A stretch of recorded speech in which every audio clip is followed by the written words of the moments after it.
Le soutien aux familles et aux proches des victimes du terrorisme et de milieux associatifs mobilisés comme jamais en Israël. En ligne avec nous pour en parler ce soir, Auriella Bilia, bonsoir et merci à vous. Vous êtes responsable de la branche francophone de One Family Together. Alors vous aidez les victimes du terrorisme, leurs familles depuis le début des années 2000. Malheureusement, ces dernières semaines, vous avez dû intégrer de nouvelles familles. L'aide apportée tout d'abord, ça se passe à tous les niveaux, on l'imagine, psychologique, médical, financier. Expliquez-nous peut-être. Tous les niveaux. D'abord, je voudrais dire un petit mot à la mémoire de Hedaya, dont vous avez parlé il y a quelques minutes dans vos informations. Il faisait partie des familles dont on s'occupait. Et il faisait partie aussi de notre famille parce qu'il était bénévole avec nous aussi. Donc, je tiens absolument à parler de lui. Évidemment, tous les autres soldats sont dans nos cœurs, mais lui en particulier, nous l'avons tous connu. Et toute l'équipe est en ce moment avec une grande tristesse à son enterrement. En ce qui concerne le travail qu'on fait, sachez que de 8000 familles où nous étions avant jusqu'au 6 octobre, nous sommes passés depuis le 7 octobre à 14 000 familles. C'est quelque chose d'absolument immense au niveau du travail que nous devons donner. Il y a beaucoup de bénévoles qui sont venus se proposer chez nous sur le terrain pour nous aider. C'est de tout. Nous aidons financièrement. Par exemple, nous avons distribué presque 5000 ordinateurs dans les hôpitaux pour les jeunes gens et les soldats qui ont été blessés pour qu'ils puissent avoir quelque chose de concret, soit pour continuer les études, soit pour s'aider à voir autre chose et de leur penser. Nous avons énormément d'aide financière, nous portons des vêtements, nous portons de la nourriture en plus dans tous les hôtels pour que les familles aient de quoi s'habiller. Nous avons des gens qui sont venus donner des tonnes de vêtements que nous avons triés avec des jeunes bénévoles pour emmener dans tous les hôtels. Nous faisons de l'aide psychologique, nous avons embauché des nouveaux psychologues dans toutes les langues parce qu'il faut pouvoir parler dans la langue maternelle quand un drame aussi horrible que ce qui est en train de se passer est arrivé. Nous avons des assistants sociaux qui travaillent 24/24. On est nous-mêmes sur le terrain. Je crois que tout le personnel bénévole, comme moi-même, ou même les quelques psychologues et les personnes qui sont embauchées par One Family, dorment 2 heures par nuit, comme tous nos soldats. Nous sommes en gros une autre armée d'Israël.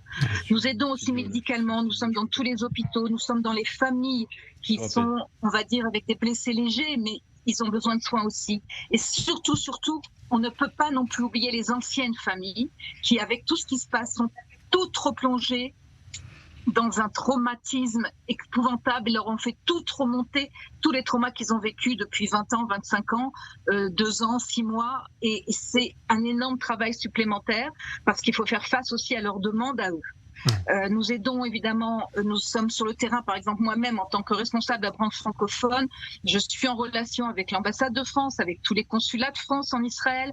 On est en relation avec des gens qui veulent aider au niveau des fonds de garantie, par exemple en France, m'a contacté pour nous dire qu'ils avaient ouvert une section spéciale pour l'attentat donc la guerre à partir du 7 octobre.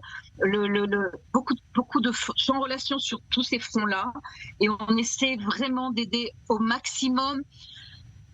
Ouais. Je sais pas, la liste est tellement longue de tout ce que nous faisons, de tout ce que nous apportons. Nous sommes dans tous les hôpitaux avec des bénévoles, avec nos assistants sociaux, pour dès le départ entourer les familles. Donc, quand nous sommes aux enterrements, nous venons dans la famille des deuils. Nous assistons aussi pendant toute la semaine de deuil. Nous sommes là on va commencer la semaine prochaine. Les premiers soldats qui sont tombés vont arriver, les parents vont arriver de France, par exemple, pour les Français, pour faire les 30 mois après le jour de deuil. Donc, nous serons là avec eux.